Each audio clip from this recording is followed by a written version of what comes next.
इस फिल्म में हमें एक बहुत ही बड़ा सुनामी और भूकंप दिखाया जाता है जो पृथ्वी पर इंसानियत का खात्मा कर रहा है, जिससे चारों तरफ तबाहियां मच रही हैं। तो चलिए देखते हैं आखिर इस आपदा से इंसान अपना जान कैसे बचाते हैं। इस फिल्म की शुरुआत होती है और हमें एक लड़की को दिखाया जाता है जो कि पहाड़ों में गाड़ी चला रही होती है, लेकिन तभी वहाँ पर एक लैंडस्लाइड होता है जिस वजह से उसकी गाड़ी का बैलेंस बिगड़ जाता है, जिससे वह पहाड़ों के नीचे गिर जाती है और एक जगह पर जाकर फंस जाती है। लेकिन इसमें वह काफी घायल हो चुकी होती है। अब एक हेलीकॉप्टर उसे रेस्क्यू करने के लिए आता है जिसका लीडर रेमंड होता है। क्योंकि वह एक रेस्क्यू ऑफिसर था, लेकिन इस लड़की की गाड़ी चट्टानों के बीच में फंसी हुई थी, इसीलिए पहले एक रेमंड का साथ ही जाता है, लेकिन वह भी उन चट्टानों के बीच में ही फंस जाता है और अब वह गाड़ी नीचे गिरने ही वाली होती है। लेकिन इससे पहले कि ऐसा होता, रेमंड नीचे जाकर उन दोनों की जान बचा लेता है और अब इस तरह से इन सभी की जान बच जाती है। अब इसके बाद हमें प्रोफेसर लॉरेंस को दिखाया जाता है जो कि अपनी क्लास में स्टूडेंट को पढ़ा रहे होते हैं। दरअसल प्रोफेसर लॉरेंस एक सिस्मोलॉजिस्ट है और सिस्मोलॉजिस्ट उन लोगों को कहा जाता है जो कि पृथ्वी के ऊपर भूकंप की रिसर्च करते हैं। वह कई सालों से इस चीज पर रिसर्च कर रहे होते हैं और अपने रिसर्च के बेस पर ही वह अपने स्टूडेंट को बताते हैं कि साल 1964 में एक इतना खतरनाक भूकंप आया था जो कि कई सारे परमाणु बम के बराबर था और वह भूकंप 10 मिनट तक लगातार चलता रहा था। साथ ही वह बताते हैं कि ऐसा भूकंप 150 सालों में एक बार आता जरूर है और कैलिफोर्निया की जो सन एंड्रेस 4 लाइन है वह 2 टेक्टोनिक प्लेट्स के ऊपर है, यानी कि भूकंप आने का खतरा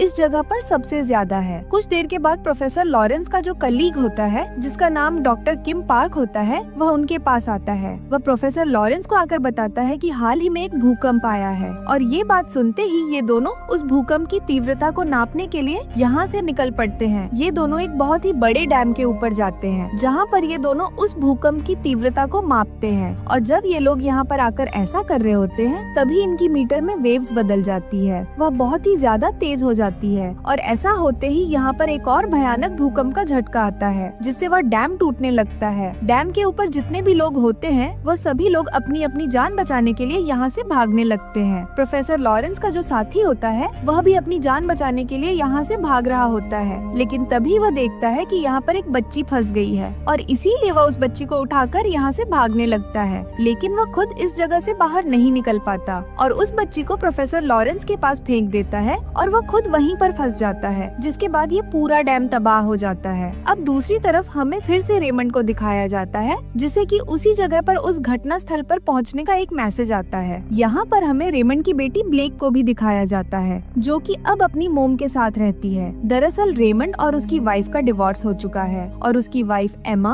अब अपने बॉयफ्रेंड डैनियल के साथ रहती है और अब डैनियल अपनी किसी मीटिंग के चलते एम्मा और ब्लैक को लेकर सैन फ्रांसिस्को जा रहा होता है। जब ये लोग वहाँ पर पहुँच जाते हैं तब रेमंड की बेटी को एक लड़का मिलता है जिसका नाम बेन है। बेन के साथ उसका एक छोटा भाई भी होता है और बहुत ही जल्दी इन तीनों की दोस्ती भी हो जाती है। अब उस भूकंप की वजह से उस डैम पर जो तबाही हुई थी उसकी खबर पूरी दुनिया में फैल जाती है और अब इसीलिए प्रोफेसर लॉरेंस के पास एक रिपोर्टर आती है और वह उससे पूछती है कि बताइए ये भूकंप कैसे आया था। तभी वहाँ पे प्रोफेसर लॉरेंस के पास उसके 2 स्टूडेंट आते हैं जो कि काफी घबराए हुए थे। उनके पास कोई रिपोर्ट होती है और जब प्रोफेसर लॉरेंस भी उस रिपोर्ट को देखते हैं तो वे खुद भी बहुत घबरा जाते हैं। दरअसल एंड्रियास में जहाँ पर कि इस वक्त रेमंड की फैमिली भी है, वहाँ पर बहुत ही जल्दी एक भयानक भूकंप आने वाला है और अब इन लोगों के पास इतना टाइम भी नहीं था कि ये उस शहर से सभी लोगों को निकाल सके। पूरा लॉस एंजेलिस, सैन फ्रांसिस्को और बाकी के शहर इस बात से अनजान होते हैं कि बहुत ही जल्द उन पर एक भारी तबाही आने वाली है। वहीं हमें दूसरी तरफ एमा को दिखाया जाता है जो कि एक रेस्टोरेंट में एक बिल्डिंग के ऊपर होती है और तभी वहाँ पर सब कुछ हिलना शुरू हो जाता है। दरअसल अब भूकंप शुरू हो चुका था, यानी कि अब यहाँ पर इन सभी की जान खतरे में है। एमा सबसे पहले रेमंड को कॉल करती है क्योंकि वह एक रेस्क्यू ऑफिसर था, वह एक हेलीकॉप्टर में होता है। वह एमा से कहता है कि तुम चिंता मत करो, मैं जल्द ही वहाँ पर पहुँच जाऊंगा। लेकिन अब यहाँ पर इतने में ही बिल्डिंग गिरना शुरू हो जाती है। एमा को इस बात का पता होता है कि रेमंड उसे यहाँ पर बचाने के लिए जरूर आएगा, इसीलिए वह छत पर जाना चाहती है। लेकिन जैसे ही वह दरवाजा खोलती है वह पाती है कि बिल्डिंग का आधा हिस्सा खत्म हो चुका है। लोग वहाँ पर लटके हुए होते हैं, बहुत सारे लोग ऊपर से नीचे गिर रहे होते हैं, चारों तरफ सिर्फ चीखों की आवाजें होती हैं। एमा किसी तरह से बिल्डिंग के ऊपर तक पहुँच जाती है और अब बिल्डिंग का ये हिस्सा भी ढहने लगता है। लेकिन इससे पहले कि एमा इसमें दब कर मारी जाती, यहाँ पर रेमंड पहुँच जाता है जो कि रस्सी के सहारे एक नेट को नीचे फेंकता है। अब एम्मा उस नेट की तरफ भागने लगती है। बिल्डिंग तेजी से ढह रही होती है, लेकिन इससे पहले बिल्डिंग पूरी तरह से ढह पाती,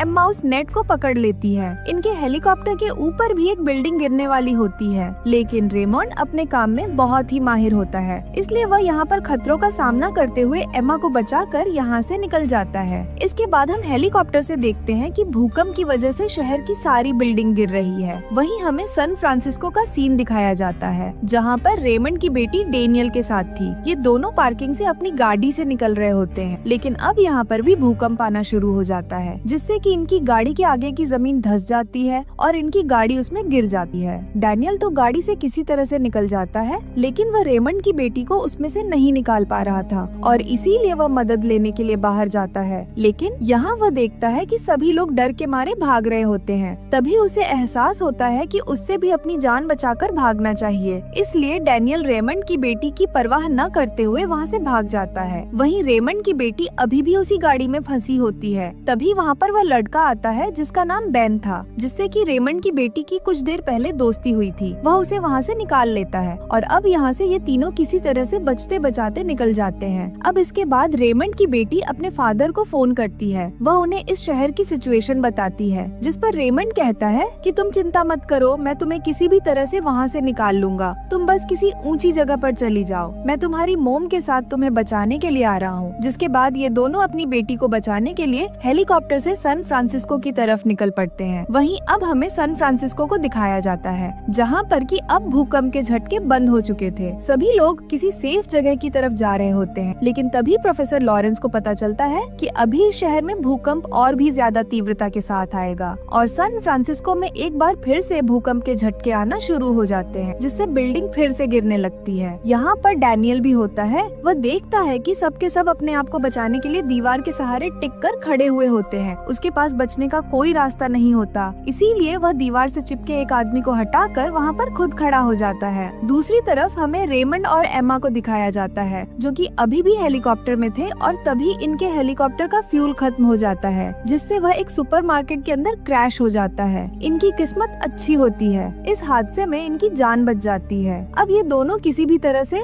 अपनी बेटी को बचाने के लिए सैन फ्रांसिस्को पहुंचना चाहते थे, इसलिए ये लोग यहाँ से कार चुराकर सैन फ्रांसिस्को की तरफ निकल जाते हैं। रेमंड तेजी से अपनी मंजिल की तरफ बढ़ रहा होता है, लेकिन तभी वह देखता है कि आगे सामने सड़क टूटी हुई है। वह तेजी से अपने कार के ब्रेक लगाता है और जब वह कार से उतरकर देखता है तो वह पाता है कि सड़क के एकदम बीचों बीच एक बहुत ही गहरी और बड़ी दरार बन चुकी थी और अब ये लोग कार से तो आगे बिल्कुल भी नहीं जा सकते थे। अब इतने में यहाँ पर एक बूढ़ा आदमी भी आता है, जो कि रेमंड से पूछता है कि क्या मैं तुम्हारी कोई हेल्प कर सकता हूँ। रेमंड उस बूढ़े आदमी से कहता है कि मुझे किसी भी तरह से सैन फ्रांसिस्को पहुँचना है, जहाँ पर कि मेरी बेटी मेरा इंतजार कर रही है। अब क्योंकि ये बूढ़ा आदमी एक पायलट होता है, ये उसे अपना प्लेन दे देता है, जिसके बाद रेमंड और एम्मा उस प्लेन को लेकर अपनी बेटी को बचाने के लिए सैन फ्रांसिस्को की तरफ निकल जाते हैं। ये सैन फ्रांसिस्को पहुंच जाते हैं, लेकिन रेमंड देखता है कि एयरपोर्ट पर प्लेन को लैंड करने की कोई भी जगह नहीं बची है, तो अब इसीलिए वह एम्मा को अपने साथ लेकर पैराशूट की मदद से नीचे कूद जाता है। जिसके बाद रेमंड एक बार फिर से अपनी बेटी से कांटेक्ट करता है। वह उससे कहता है कि बेटा तुम्हें स्टेडियम की तरफ आना होगा, लेकिन रेमंड की बेटी कार से स्टेडियम की तरफ नहीं जा सकती थी, क्योंकि वह शहर की दूसरी तरफ था।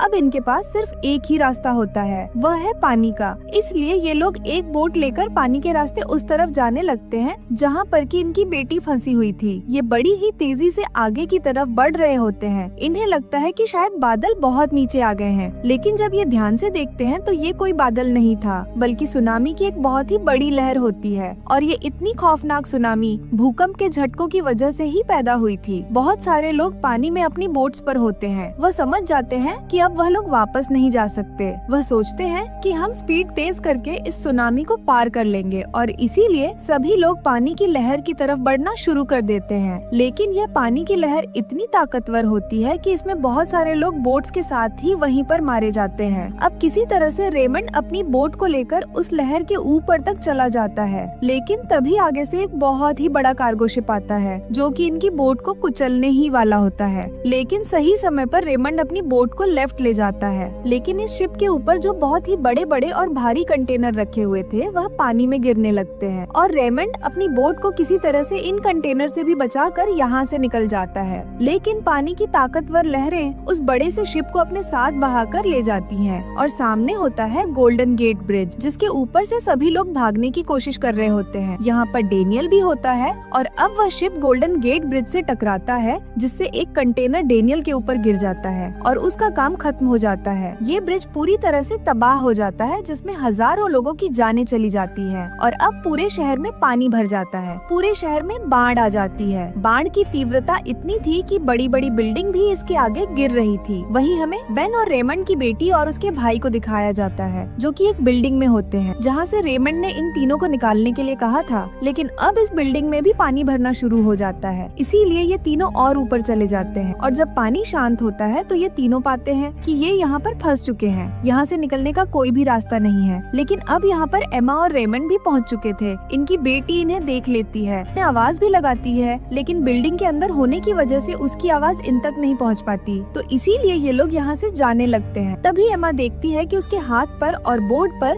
एक हरे रंग की लेजर लाइट पड़ रही है और जब वह पीछे देखती है तो वहाँ पर उनकी बेटी होती है, जो कि लेजर लाइट से इन्हें इशारा कर रही थी। ये अपनी बेटी को देखकर बहुत खुश हो जाते हैं, लेकिन इससे पहले कि ये अपनी बेटी तक पहुँचते तब तक पानी की एक और लहर आ जाती है, जिससे ये बिल्डिंग धंस जाती है और जिसमें ये तीनों लोग होते हैं वह फ्लोर पानी के नीचे चला जाता है और अब एमा और रेमंड की बेटी पानी के नीचे एक ग्लास के केबिन के अंदर फंस जाती है। अब रेमंड अपनी बेटी को बचाने के लिए जाता है और किसी तरह से उस तक पहुंच जाता है। वहीं बाहर से बेन को दिखाया जाता है, जो कि उस ग्लास को तोड़ने की कोशिश कर रहा होता है, लेकिन ये बहुत मजबूत होता है और जब दूर से एमा ये देखती है तो वह अपनी बोट को पूरी स्पीड से उस ग्लास की तरफ लाती है, जिससे कि वह ग्लास टूट जाता है। जिसके बाद रेमंड अपनी बेटी को बोट के ऊपर ले आता है और बाद में ये बाकी के सभी लोग भी उस बोट के ऊपर बैठकर यहाँ से निकलने लगते हैं। अब पूरी की पूरी बिल्डिंग ढह रही होती है, जहाँ एक तरफ एमा अपनी बोट को निकालने की कोशिश कर रही होती है, तो वहीं दूसरी तरफ रेमंड अपनी बेटी को, जो कि अभी बेहोश होती है, उसे होश में लाने की कोशिश कर रहा होता है। जल्दी उसकी बेटी को होश आ जाता है और अब ये सब के सब इस जगह से निकल जाते हैं, यानी कि अब इन सभी की जान बच गई है और वह भूकंप जो कि पिछले कई मिनट से आ रहा था वह भी अब पूरी तरह से शांत हो चुका था। अब इसके बाद दिखाया जाता है कि पूरी रेस्क्यू टीम यहाँ पर पहुँच चुकी है, जो कि यहाँ पर लोगों को बचाने के लिए आ रहे थे और अब एमा और रेमंड एक दूसरे के साथ रहने का ही फैसला कर लेते हैं। अब इसी सीन के साथ ये बेहतरीन फिल्म यहाँ पर खत्म हो जाती है। ये मूवी आपको कैसी लगी हमें कमेंट करके बताइए और अगर आपको मेरी वीडियो अच्छी लगती है तो हमारे चैनल HD 2-Bit फिल्म को सब्सक्राइब कर लीजिए और हमें सपोर्ट करें। तो अभी के लिए अलविदा और फिर हम मिलते हैं एक नई शानदार वीडियो में।